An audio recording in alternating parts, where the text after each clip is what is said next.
बाबर अब अगर कब्र से भी निकल के आ जाए तो भी उनको वहां राम मंदिर ही मिलेगा। राम मंदिर का निर्माण हो चुका है। मथुरा और काशी भी हिंदू मानस के हृदय के करीब का विषय है।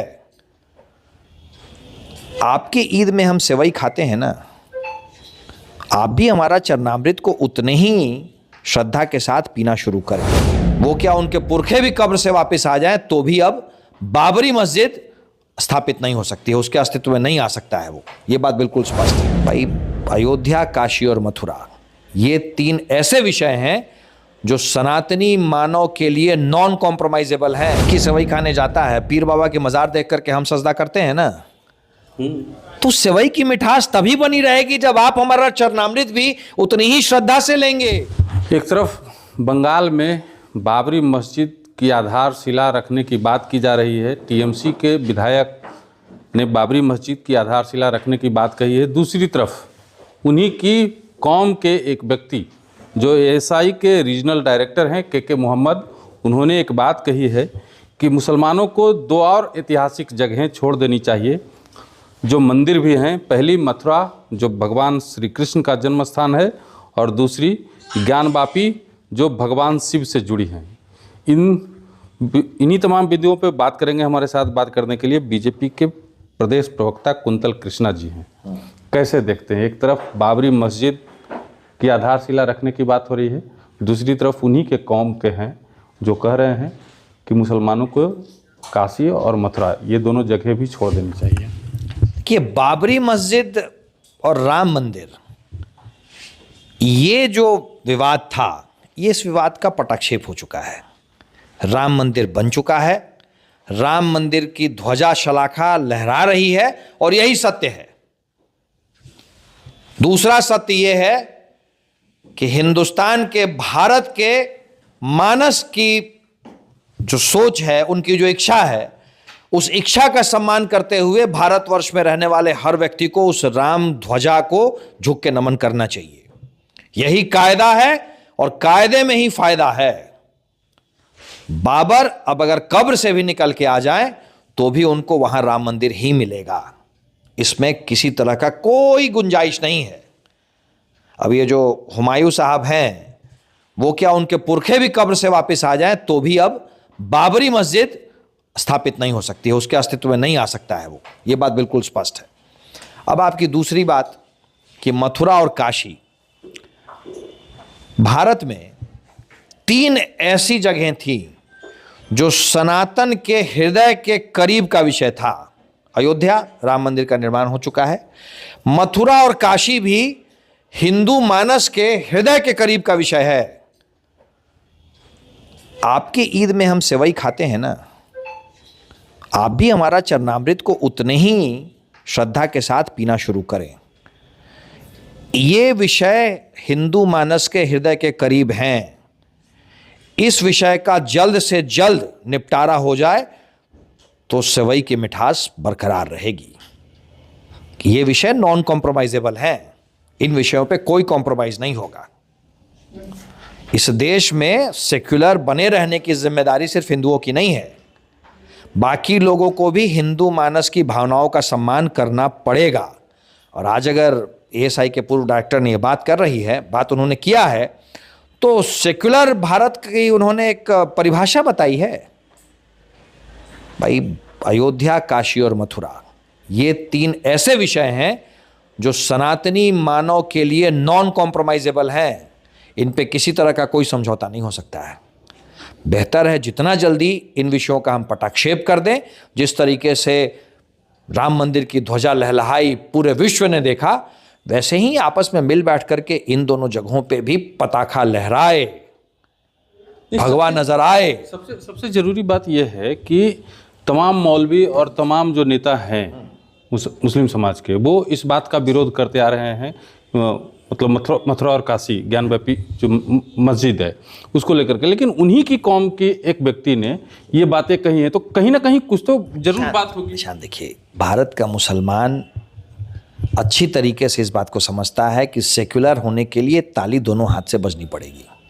भारत धर्मनिरपेक्ष देश है। मैं तो कह रहा हूं, हम और आप हर कोई ईद की सेवई खाने जाता है, पीर बाबा की मज़ार देख करके हम सजदा करते हैं ना, तो सेवई की मिठास तभी बनी रहेगी जब आप हमारा चरणामृत भी उतनी ही श्रद्धा से लेंगे। और भारत का मुसलमान इस बात को जानता है। अब ये कुछ जो कौम के तथाकथित ठेकेदार हैं उन लोगों को भी ये बात समझ में आया है, यही फायदे में रहेंगे, बात होगी। मैं फिर से साफ शब्दों में कहता हूं, स्वघोषित ठेकेदारों, कायदे में रहोगे तो फायदे में रहोगे। ये 3 विषय हिंदू मानस के लिए नॉन कॉम्प्रोमाइजेबल हैं, कोई समझौता नहीं हो सकता है। आपस में मिल बैठ करके जितनी जल्दी भगवा ध्वज वहां लहराते नजर आएगा, ससम्मान के साथ हर व्यक्ति, भारत का हर व्यक्ति, जिस तरीके से राम मंदिर पे ध्वजा लहरी, मुझे यकीन है कि भारत में रहने वाला हर एक व्यक्ति उस ध्वजा को देख करके हाथ जोड़ करके नमन करेगा। वैसे ही इन दोनों जगहों पे भी आपस में मिल बैठ करके हम लोग फैसला कर लें, सबके लिए फायदा रहेगा। वर्तमान में जो हमारे देश की राजनीतिक, धार्मिक और सामाजिक परिस्थितियां हैं, उन परिस्थितियों को देखते हुए लगता है आपको कि मथुरा और काशी हो पाएगा, संभव है? वर्तमान में ही हो पाएगा। वर्तमान में ही अयोध्या हुआ, वर्तमान में ही मथुरा काशी भी होगा। मंदिर भी बना, ध्वजा भी लहराई, और इन दोनों जगहों पे भी सबकी सहमति से निर्णय होगा जो हिंदू हृदय चाहता है, जो हिंदू मानस चाहता है। जिस तरीके से राजनीतिक दल बांटने का प्रयास में लगातार लगे हुए हैं, किसी तरीके से हम दोनों को अलग करें, बांटें, तो लगता है कि कहीं ना कहीं कम्युनल बातें हो जाएंगी इसको लेकर के। कुछ नहीं, ये कॉमनल इशू है ही नहीं, ये कॉमनल इशू नहीं है। इस बात को समझने की आवश्यकता है।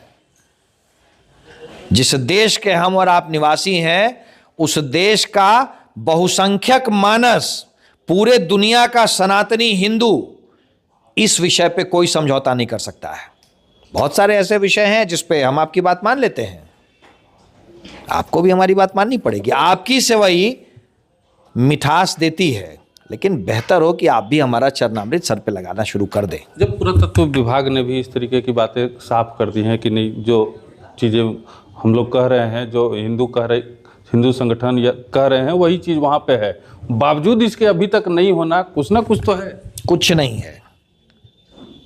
भारत में हम सबको साथ लेकर के इस तरह के विषयों पे एक समाधान चाहते हैं। साइंटिफिक तरीके से भी हम लोग बात कर रहे हैं, और जिस तरीके से अयोध्या का समाधान हुआ, काशी और मथुरा का भी समाधान हो जाएगा। क्योंकि मैं फिर कह रहा हूं, अयोध्या, काशी और मथुरा कोई समझौता नहीं हो सकता है, ये नॉन निगोशिएबल है। सब मिल बैठ के बात करके इसका समाधान कर लें, सब हिंदू हृदय के सम्मान में अपना सर झुकाएं, इसी में सबकी बेहतरी है। तो फिर तो वो लोग भी कहेंगे कि बाबरी मस्जिद भी नॉन नेगोशिएबल है। वो तो अब एग्जिस्ट ही नहीं करती है ना, वो तो प्रॉब्लम ही नॉन एग्जिस्टिंग है। अब राम मंदिर तो बन चुका है ना, मंदिर तो वहीं बना और यही सत्य है, वो तो बात ही खत्म हो गई। निगोशिएट तो उस चीज पे होता है जिस पे बात होती है, तो बात ही खत्म हो गई। राम मंदिर ही सच्चाई है, राम मंदिर और राम मंदिर पे लहराती हुई ध्वजा शलाखा वही सच्चाई है, और उस सच्चाई को मानना ही है। उगते हुए सूरज को देख करके आप आंख बंद कर सकते हैं, लेकिन जब सूरज उग गया है तो दिन हो गया है। इस तथ्य को स्वीकार करना ही पड़ता है। आपकी बंद आंखों से दिन रात में नहीं बदल जाता है।